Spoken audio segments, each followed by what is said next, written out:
Vou convidar o povo de Deus a ler a palavra de Deus. Por favor, se levantem um pouquinho.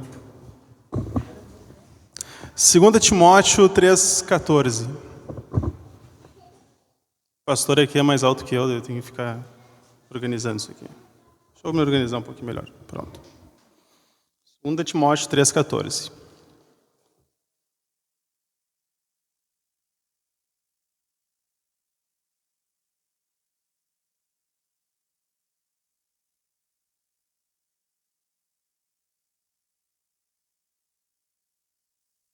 Vamos fazer a leitura. Peço que preste atenção. 2 Timóteo 3,14. Quanto a você, porém, permaneça nas coisas que aprendeu e das quais tem convicção, pois você sabe de quem o aprendeu, porque desde criança você conhece as sagradas letras, que são capazes a torná-lo sábio, para a salvação mediante a fé em Cristo Jesus. Toda a Escritura é inspirada por Deus e útil para o ensino, para a repreensão, para a correção e para a instrução na justiça, para que o homem de Deus seja apto e plenamente preparado para toda boa obra. Até aqui. Podem sentar.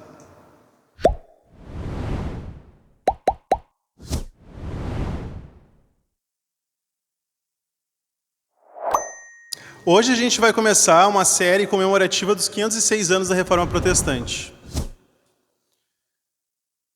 E a Reforma Protestante teve origem num cenário em que a palavra de Deus tinha perdido importância dentro da própria igreja. Por isso que aconteceu a Reforma Protestante. É uma questão basicamente de autoridade.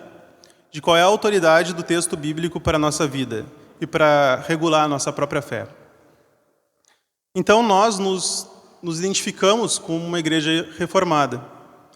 E durante essa série, a gente vai entender um pouco mais por que a gente se identifica assim, por que a gente se declara reformado.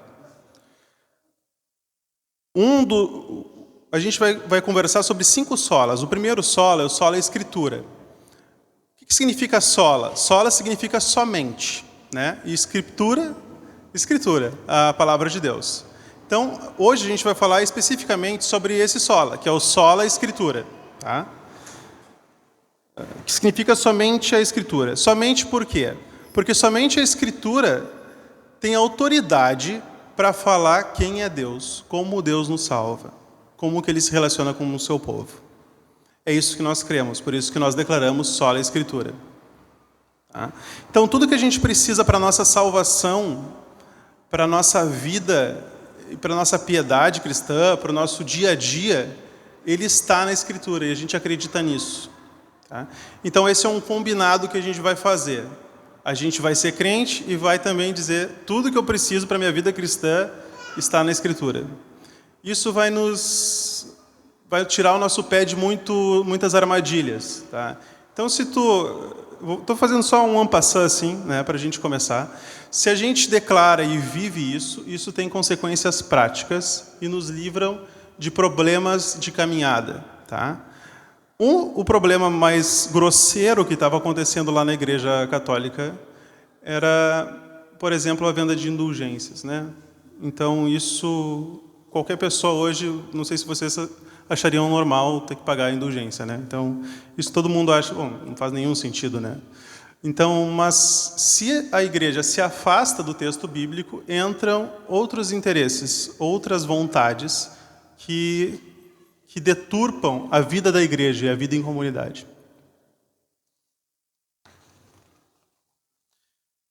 Como eu falei, cristãos evangélicos e cristãos católicos divergem no que diz respeito a um ponto principal, que é a autoridade da palavra de Deus. Nós acreditamos que só a Escritura ensina sobre Deus, só ela tem autoridade para regular a minha vida enquanto cristão.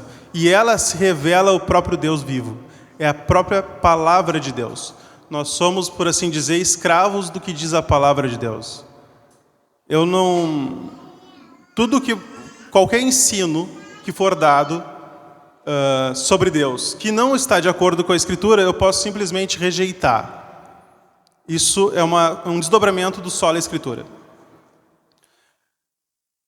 Eu não pretendo fazer uma introdução histórica, tá?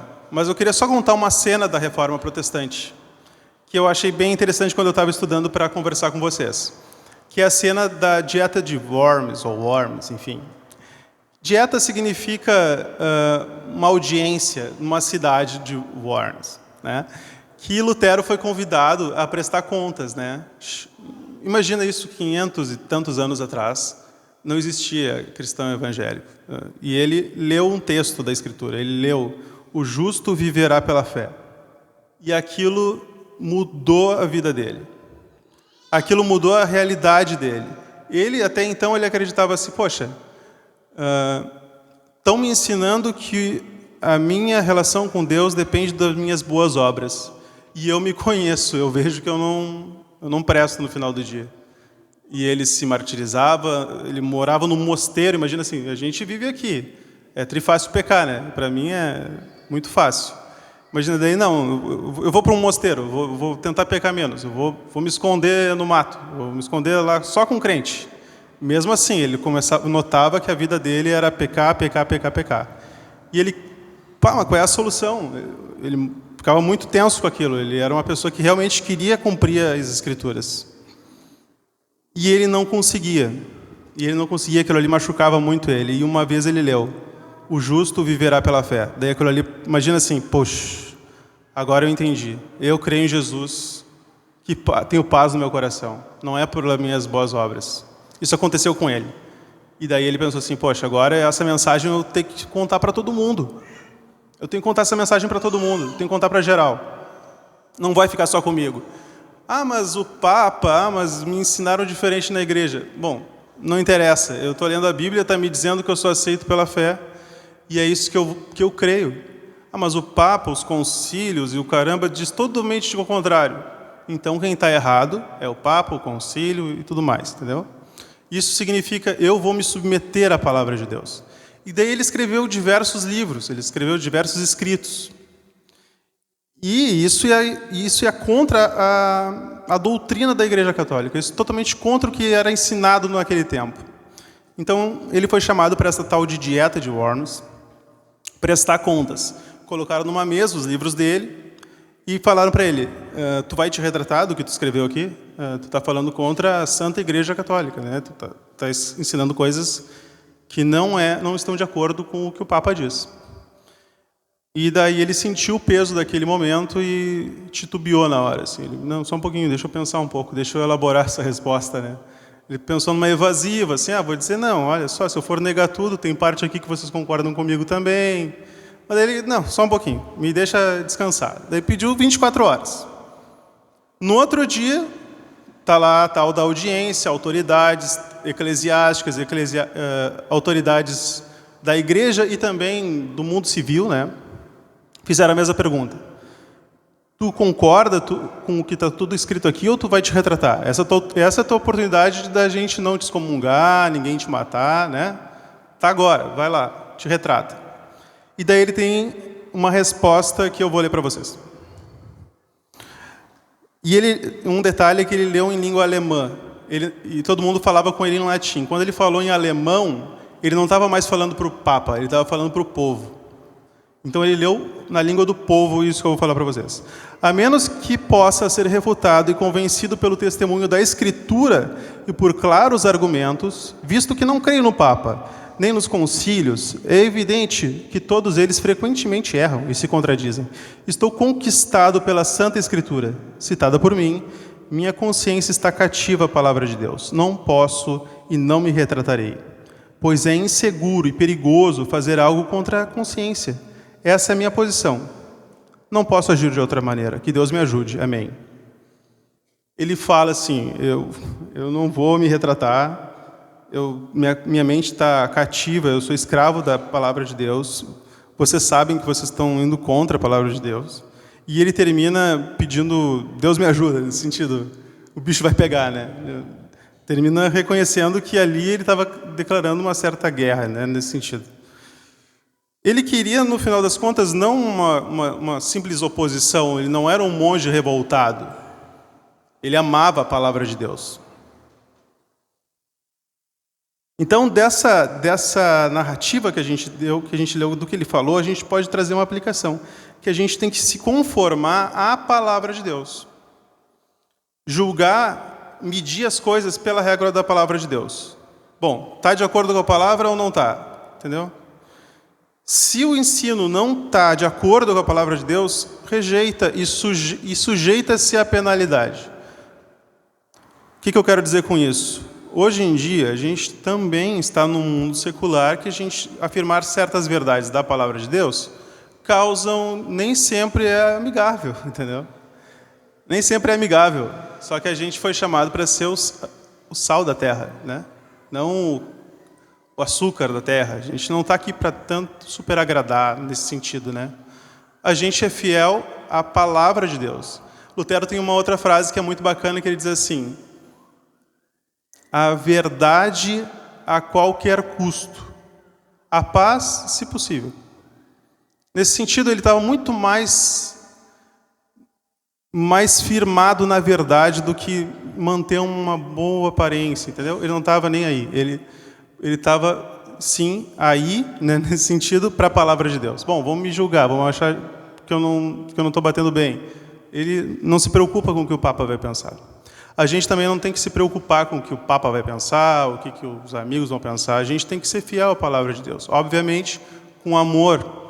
Obviamente, com amor com quem a gente está conversando, mas não se amoldar, entendeu? A gente tem que se amoldar não ao mundo, e sim à palavra de Deus. Eu vou ler de novo o texto bíblico, tá? Esse vocês não precisam ler de novo, não precisam levantar. Daí a gente vai... Como é que vai ser hoje? Vai ser um pouquinho diferente. A gente vai ler o texto, a gente vai fazer uma breve análise do texto e depois eu vou citar outros textos, tá? Não vou esmiuçar tanto o texto como a gente costuma fazer aqui. Mas vamos ler o texto juntos. Tu, porém, permanece naquilo que aprendeste e de que foste inteirado, sabendo de quem o tens aprendido, e que desde a meninice sabe as sagradas escrituras, que podem fazer-te sábio para a salvação pela fé que há em Cristo Jesus.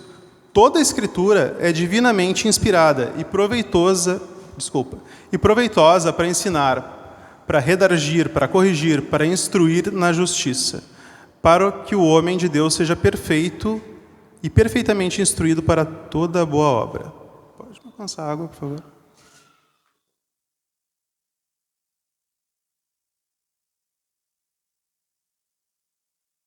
Eu não vou conseguir terminar de conversar hoje.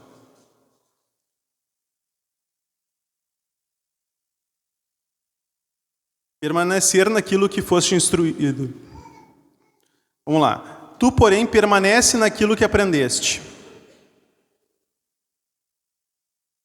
Permanecer naquilo que foi inteirado. Ele teve um ensino... Paulo está falando para Timóteo. Timóteo teve um ensino familiar da palavra de Deus. A mãe, a avó dele ensinou ele a palavra de Deus. Então ele ensinou. E ele foi ensinado pela palavra de Deus. E Paulo está dizendo para ele, permanece no ensino da palavra de Deus. Permanece no que tu já aprendeu. E isso também tem uma aplicação para nós. Se tu já aprendeu parte da Escritura, viva de acordo. Bom, parece simples, né? Não, mas é bem simples mesmo. Permanecer naquilo que a gente já entendeu. Que ele já entendeu do Evangelho. Aqui também, na continuidade da leitura, tem assim, um testemunho que torna-te sábio para a salvação pela fé que há em Cristo Jesus. Nesse sentido, o que Timóteo tinha de escritura naquele tempo? Era o Velho Testamento, o Antigo Testamento. Mesmo assim, o Antigo Testamento, uma interpretação correta do Antigo Testamento, nos leva a uma fé em Jesus Cristo para a salvação. Então, tu pode entender aqui que Paulo está dizendo assim, sabe o que tu aprendeu lá com a tua avó, com a tua mãe, sobre a Bíblia? Enfim, aquilo lá, se tu interpretar corretamente, tu vai entender que a salvação é pela fé em Cristo Jesus. Tá? Hoje a gente reconhece tanto o Antigo quanto o Novo Testamento como Escritura. Tá? Porque eu não vou detalhar isso, mas tu vai ver várias passagens de uma carta citando outra, citando como escritura também, né? Então, a gente abraça tanto o Antigo quanto o Novo Testamento como escritura e palavra de Deus para a nossa vida. E agora a gente vai tocar num ponto que é a inspiração e a autoridade. Inspiração e autoridade. Ó, toda a escritura é divinamente inspirada. Toda a escritura, a Bíblia toda, beleza?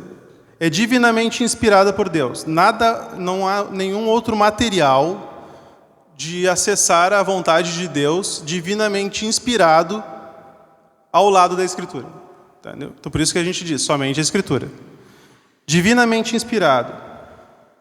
A inspiração divina da Escritura é o que confere a autoridade máxima das Escrituras Sagradas. E Deus é a fonte primária da Bíblia. Ele inspirou pessoas que, movidas pelo Espírito Santo, escreveram o texto sagrado. É nisso que a gente crê.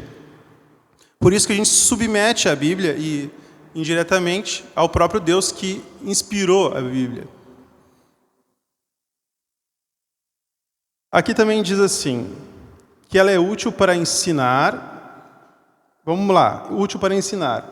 Então, assim, os mandamentos do Senhor ensinam o seu povo a viver. Tudo que a gente precisa para a nossa vida na terra, de cristão e tal, está aqui na Escritura Sagrada. A gente não precisa de outra coisa. A gente não precisa disso e mais uma filosofia de vida. A gente não precisa da Bíblia e mais um estoicismo. A gente não precisa da Bíblia e mais um coach. A gente não precisa de outros rolês. É a Bíblia e acabou. Os mandamentos do Senhor ensinam o seu povo a viver. Tudo que tu precisa para saber como povo de Deus está na Bíblia. Tá? A gente não precisa buscar outros elementos além disso. A gente, no secularismo, que é a época que a gente vive, ela menospreza o poder da palavra de Deus. É por óbvio que a gente também se socorre de outras coisas extra-Bíblia para a nossa vida, ok? Por exemplo, a gente vai no médico, e o médico não vai encontrar tudo aqui na Bíblia para nos dar um medicamento. Tudo bem. Mas tudo aquilo que é para a minha vida cristã e piedade diante de Deus e diante da igreja, como que eu me relaciono com Deus, está na Bíblia. Eu não preciso, não existe alguma outra coisa a crescer, o que já está aqui. Então ela é útil para nos ensinar a viver como filhos de Deus. É isso que significa útil para o ensino. E ela também é útil para a repreensão. Quem já ficou nessa igreja mais do que 2 meses, já foi chamado a atenção. Olha só, tu está vendo que não está de acordo. Isso é um exemplo de por que a gente é uma igreja cristã realmente que segue o solo da Escritura. Porque aqui a gente tem um compromisso com a Escritura. Então, muito tranquilamente, um irmão pode me chamar e dizer, Rodrigo, a tua atitude não está de acordo com esse texto aqui, e daí não está legal. Mas o irmão está 2 meses na igreja e está chamando a minha atenção. Mas é que ele está citando o texto. E se o texto está me julgando, eu tenho que me submeter ao texto. Então, numa vida de igreja, é uma vida de humildade. A gente abraça a Bíblia. Não é porque o pastor falou, com todo respeito, pastor. Mas a autoridade do pastor é derivada da Escritura. A gente tem que honrar os nossos mestres. E ele tem que ser fiel ao texto bíblico, fiel ao ensinamento. Então, quando a gente recebe uma justa repreensão pela palavra de Deus, glória a Deus por isso. Não é por mero torcer o nariz. Não gosto dos teus óculos redondos. Mas me cita o texto aqui, cara. Me diz por que é condenável eu usar óculos redondo. Não, então... E isso também é libertador, tá? A nossa vida de igreja, ela é pautada pela Bíblia e não pelos nossos achismos. Se você vai sofrer uma justa repreensão ou fazer uma repreensão justa, que ela seja feita em amor, ok? E que ela tenha um fundamento bíblico. Não seja simplesmente uma repreensão simples, só porque eu não gosto daquele fulano de tal. Não gosto daquele irmão. Como assim? Não tem essa de não... Me traz o porquê a atitude dele não é conforme e vamos conversar, entendeu? Nós nos comprometemos e nos submetemos à autoridade das Escrituras, inclusive para sermos repreendidos. aqui é o texto-chave para dizer também da suficiência das Escrituras, né? Porque ele diz assim, bom, eu acabei trocando, cadê? 3,14. Perfeitamente instruído, vocês podem me ajudar aqui? Vamos lá. 3,14. Perdi aqui no texto. Aqui, 17. Para que o homem de Deus seja apto e plenamente preparado para toda boa obra.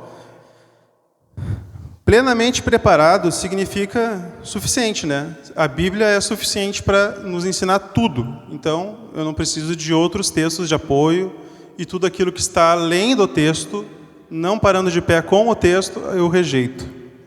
É isso. Isso significa só a Escritura. Isso significa só a Escritura, tá?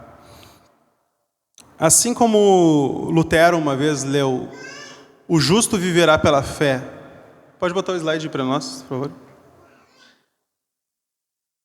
O justo viverá pela fé. E uma vez eu li um texto também.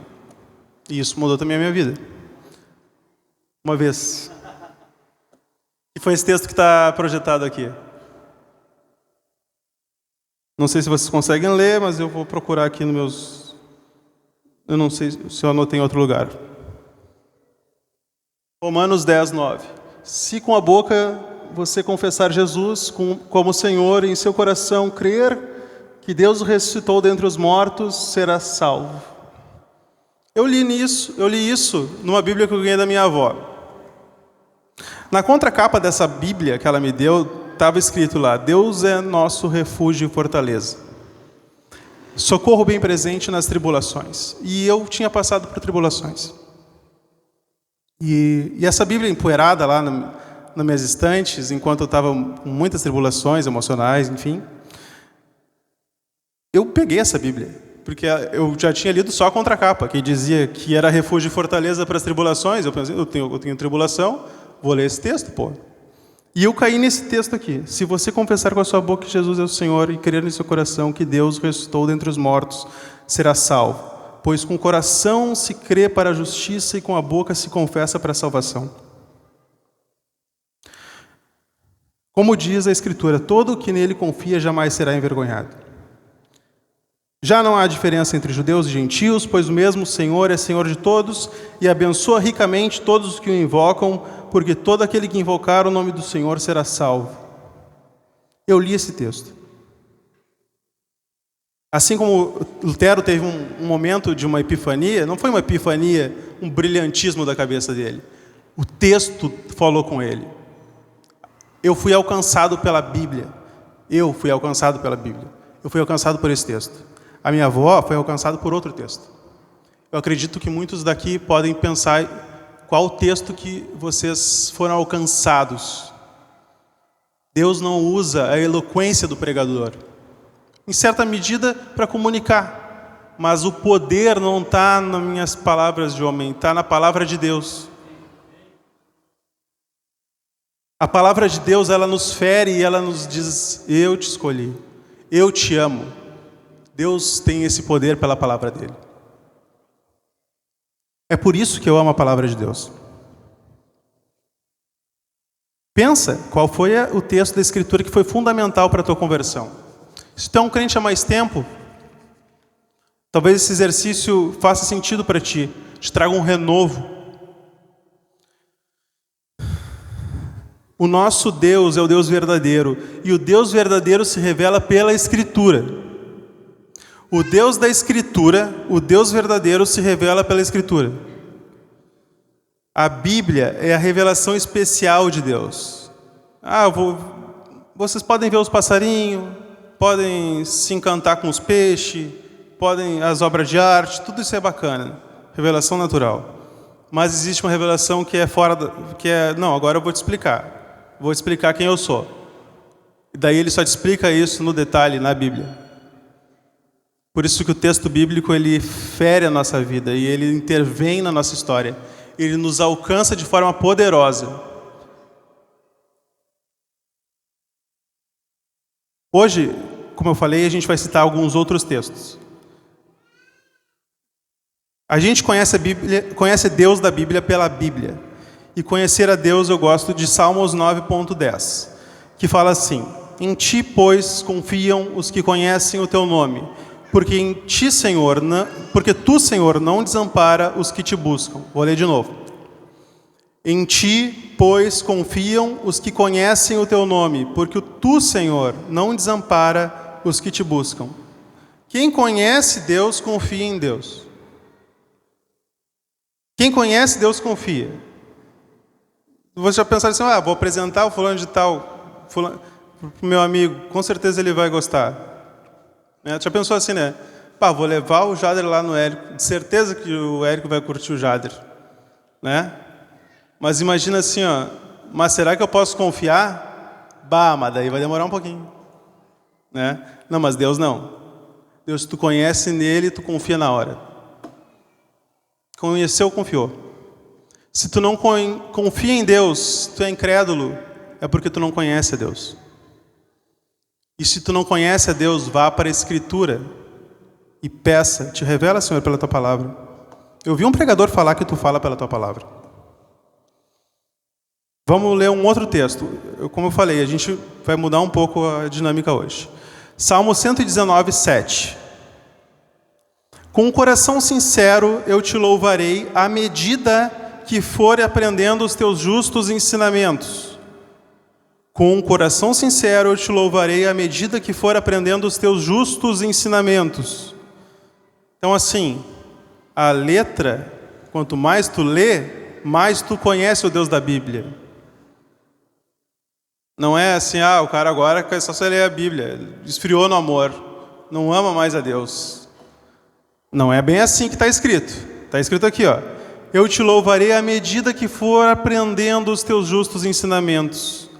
Tu quer louvar direito, quer conhecer a Deus mais e mais, Ele não está a fim de um relacionamento raso contigo. Ele quer conversar mais. E Ele se revela à medida que tu for aprendendo a Bíblia e os seus ensinamentos. Há um progresso, à medida que.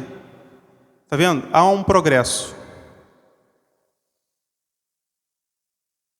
Salmo 119, 105, esse é conhecido de muitos. Lâmpada para os meus pés é a tua palavra e luz para os meus caminhos. Como eu disse, a Bíblia é a revelação especial de Deus. É aquilo que Ele reservou para o seu povo, para salvar os seus eleitos. É lâmpada para os nossos pés, é por ela que a gente caminha. Outra coisa que eu quero conversar com você sobre conhecer a Deus. Vai ser bem rápido assim essas trocas de texto, tá? Eu, quando estou sentado, eu não gosto que o pregador faça isso. Que fique trocando texto toda hora. Mas vamos lá. João 7,38. Conhecer a Deus.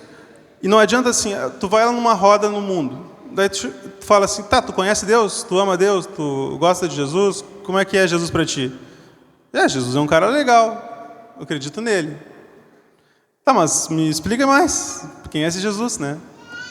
Então, assim, conhecer a Deus não é um Deus etéreo, um Deus da tua cabeça. É o Deus da Escritura. O Deus da Escritura, como a gente falou, se revela pela Escritura. E João 7,38 diz assim: quem crê em mim, como diz a Escritura, do seu interior fluirão rios de água viva.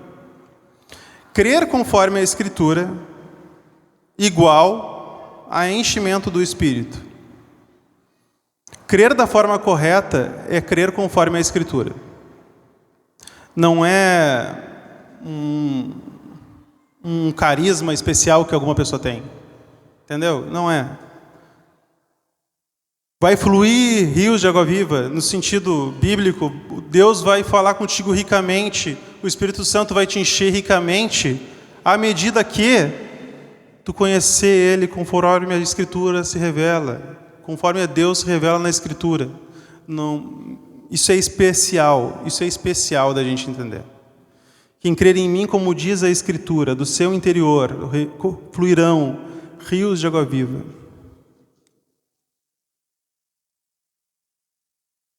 A gente não vai se propor aqui para falar mal de igrejas que não seguem o solo da Escritura. Hoje não, tá?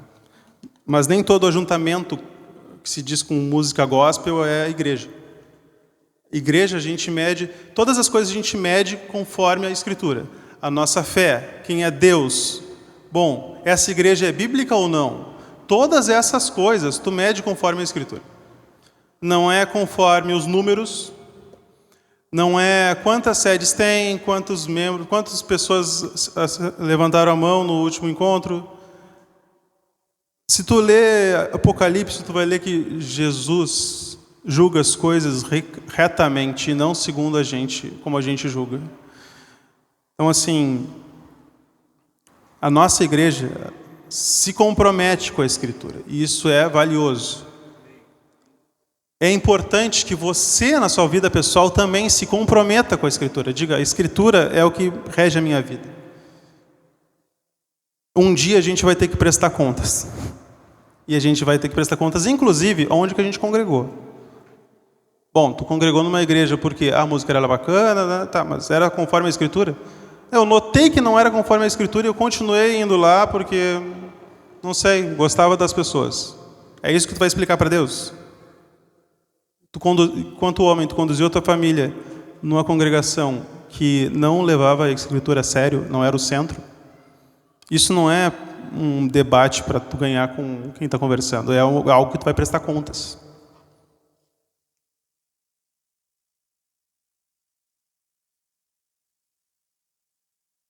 Vamos lá.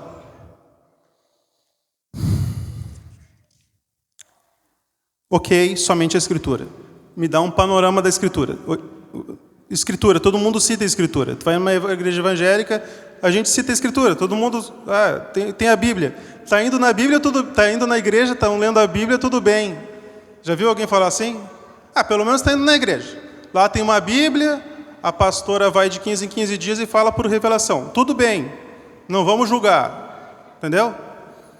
Será que é assim mesmo? Se é só ter uma Bíblia, dizer que é igreja e a gente... Não é bem assim. Existe uma história maior da Escritura, que essa história maior da Escritura rege a nossa vida.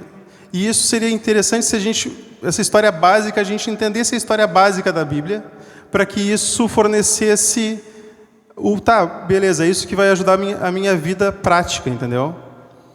Que é muito difícil. Somente a Escritura como se fosse um slogan muito simplista. Bom, ok, somente Escritura, mas qual é a história geral da Bíblia, entendeu? Em resumo, é aquilo que já foi explicado algumas vezes aqui. Tem alguns atos da criação, atos da Bíblia.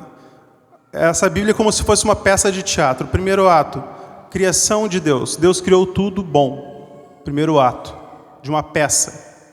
Deus criou tudo e tudo era bom. Os homens e mulheres trabalhavam no jardim.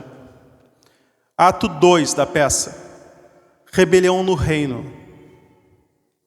Inicia o conflito. Satanás entra em cena. O problema fundamental do mundo tem a sua origem. O pecado. Segunda cena da Bíblia. Terceira cena. O rei escolhe Israel. Israel no plano da redenção. Daí você lê o Antigo Testamento, várias histórias. É nessa cena da Bíblia que tu estás. E daí tem um interlúdio, tem aquela pausa. Eu não sei se eu ia num cinema barato antigamente, tinha isso. Tinha que trocar a fita lá. Daí tinha um período que parava um pouco. O período intertestamentário, tá? Daí tem mais um ato. Ato 4, a vinda do rei. A redenção realizada. Jesus veio, andou sobre a terra, curando enfermos. E ele trouxe, o verbo estava entre nós, a própria palavra estava entre nós. Ele morreu pelos nossos pecados. Agora, ato 5, a missão da igreja é agora, a gente está vivendo agora, entendeu? Tudo isso aqui já passou. Agora a gente está vivendo qual ato da história da redenção? A história da igreja. A gente enquanto igreja. E um dia o Senhor voltará e a redenção estará concluída. Essa é a história panorâmica geral da Bíblia. Mas toda a história tem um propósito, tem uma moral. Qual é a moral da história? A moral da história é que nada menos do que isso. Deus quer reconciliar consigo mesmo toda a criação. É isso que está na cabeça de Deus. Essa é a moral da história. Tá? O propósito foi realizado de uma vez por todas com a morte e ressurreição de Jesus Cristo. O Evangelho é a mensagem que Deus salva pecadores por meio da morte e ressurreição de seu Filho. Quem crê em Jesus como Deus e homem, que Ele veio ao mundo, andou cheio de graça e verdade, viveu uma vida sem pecado, se fez maldição em nosso lugar, assumindo o que eu merecia na morte e que um dia Ele vai voltar para julgar vivos e mortos. Quem está unido pela fé na morte de Cristo na cruz, está unido também na sua ressurreição, no poder do Espírito Santo.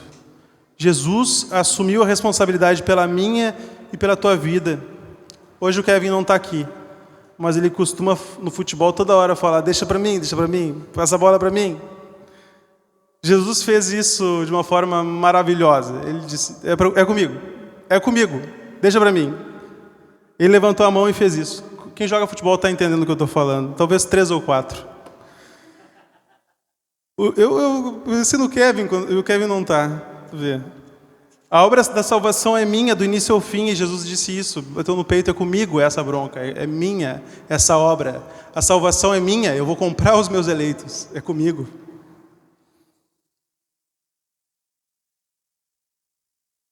O castigo que você merece vai furar minha mão, a água jorrará do meu lado, eu vou até as últimas consequências para salvar você. Você não merece mesmo, mas eu te amo porque eu escolhi te amar. Jesus é o bom pastor que dá a vida pelas ovelhas. Mas tu diz, eu não mereço. Deus diz, apenas creia e se arrependa, o justo viverá pela fé. Por essa mensagem vale a pena morrer. Por essa mensagem vale a pena morrer. Por essa mensagem vale a pena ir contra um império. Foi isso que os reformadores fizeram. E a gente se alinha a essa... Não é porque a gente inventou isso. A gente... agora a Igreja Casulo descobriu o Evangelho. Não. A gente só está alinhado com o ensinamento correto, só isso. Só isso.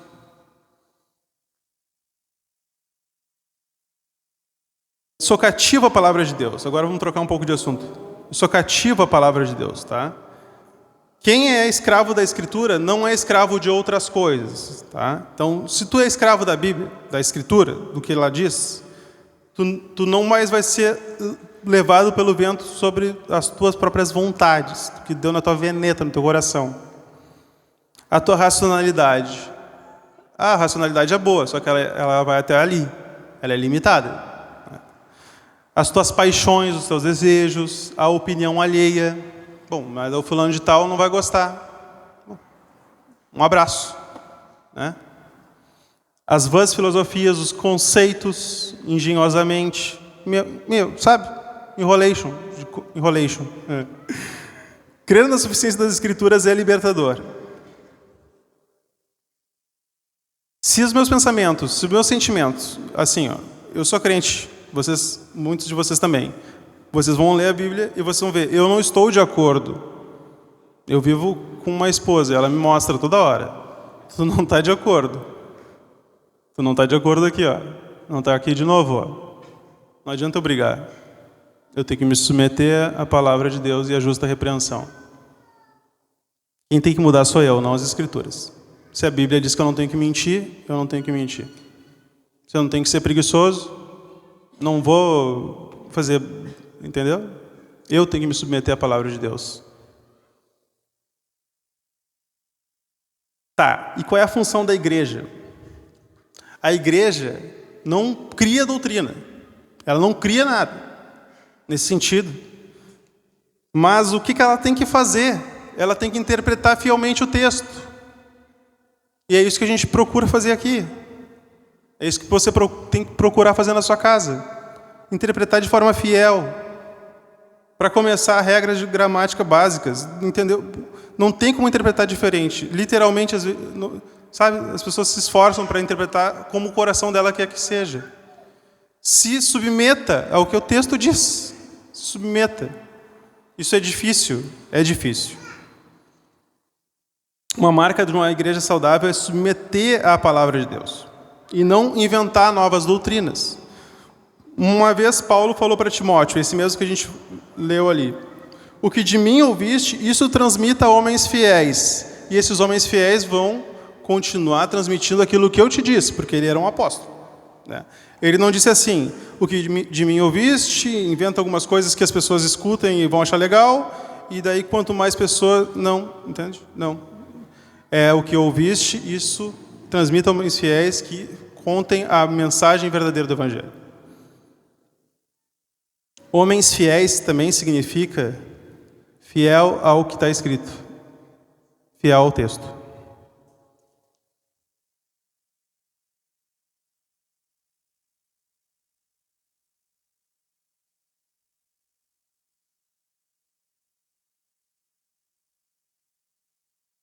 Eu gostaria de lembrar também, assim, porque uma das críticas que é feita é assim, bom, essa história dos protestantes, cada um tem a sua própria Bíblia, eles interpretam do jeito que eles querem, isso aí é uma baderna, tá? Não é bem assim, não é bem assim. E eles também jogam toda a tradição no lixo, como se as pessoas que vieram antes dele não existissem. Então, assim, isso não é um aval para cada um, sai agora, cada um vai para sua casa e interpreta do jeito que quer. Não é isso, não é isso, tá? A interpretação se dá em comunidade. A interpretação se dá também em interação com outros irmãos, em consideração que os outros já pensaram. Muito provavelmente um irmão veio antes de ti e já pensou sobre um texto bíblico. E às vezes é importante ouvi-lo. Normalmente a gente está errado e quem veio antes está certo, tá? A máxima somente escritura deve ser entendida com um coração humilde, buscando entender como cristãos piedosos que vieram antes de nós interpretavam tais textos. Só a Bíblia não significa que a gente só vai ler a Bíblia e não vai ler mais nada. Mas tudo aquilo que foi escrito além da Bíblia e que não para de pé do lado dela, que está indo contra o texto, a gente vai rejeitar. É isso.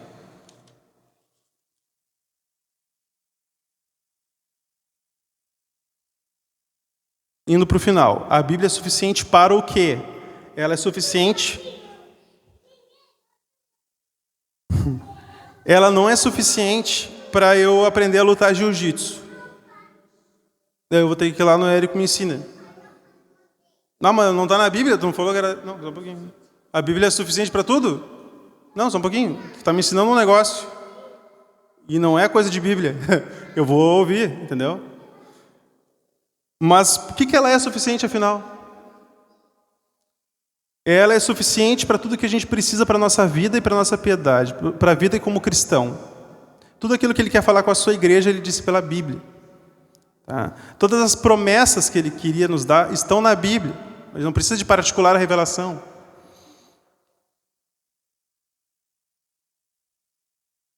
Como que tu faz para ser salvo? Está na Bíblia. Quem tu é? Eu sou uma pessoa que é um pecador, que foi alcançado pela graça de Deus.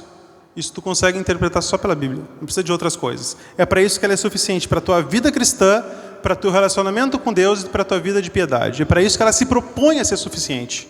E para aquilo que ela se propõe a ser suficiente, também para questões do coração, para questões de... Ela é conforto, ela é socorro. Nela... Se tu está passando por uma dificuldade, é ótimo tu já ter lido a Bíblia.